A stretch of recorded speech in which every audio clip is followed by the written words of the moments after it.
So let's talk about confidence.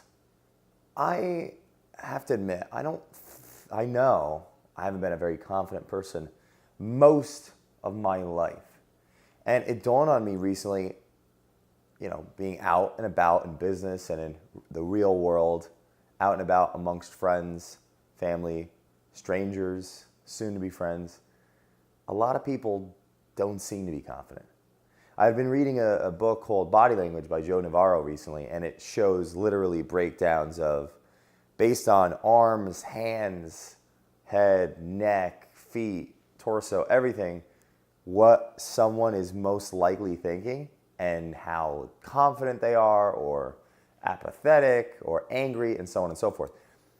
And I'm reading this book and it's dawning on me all of the things that have had to happen for me to draw upon in my life to then come back and introspect on them and learn from them and gain more confidence. An example being when I grew up, I'd never seen an interpersonal relationship between a man and a woman growing up. My mom was in her 50s when she adopted me, and she had no husband and no boyfriend and 3 divorces into it. So there was not much of a male-female interaction that happened. So, right, we model our parents' osmosis. There was nothing to model from. So obviously going to school, not really being sure how to talk to the opposite sex. As you get older, the more you want to talk to the opposite sex. That gets harder when you're not sure what to do. And the light bulb goes off, one of many you may have. Competence leads to confidence. Like, if I had known what to do, I had maybe had more idea of what to do, I would have tried it, right? Like we have an idea before we take an action. So if the idea that we believe the outcome is going to be good, we're more likely to act. So having formed agreement with a truth like, oh, this might work, we're more likely to do something. Well, lots of individuals that do well with that, for example, their confidence might not be low with the opposite sex.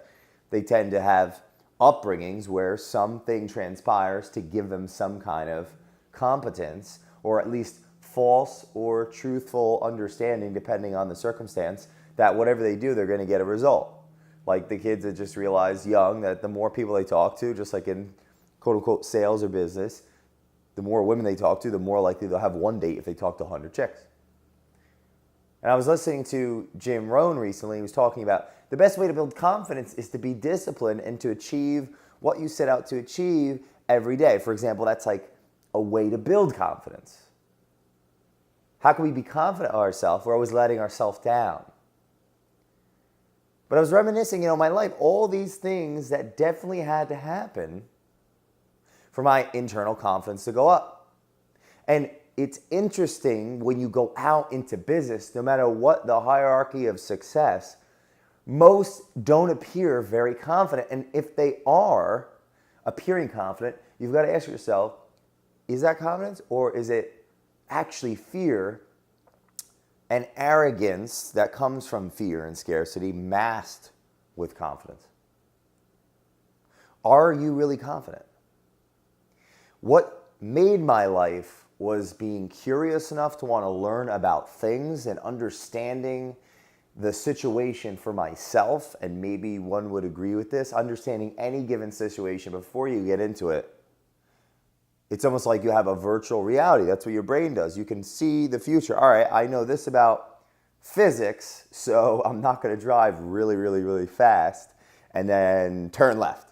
That's how he broke the arm. Right.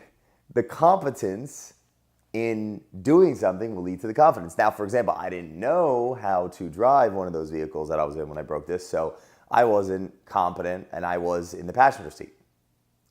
But competence gives us confidence. And sometimes, actually, if you think about it, competence can lead to confidence, and confidence can be, get us hurt.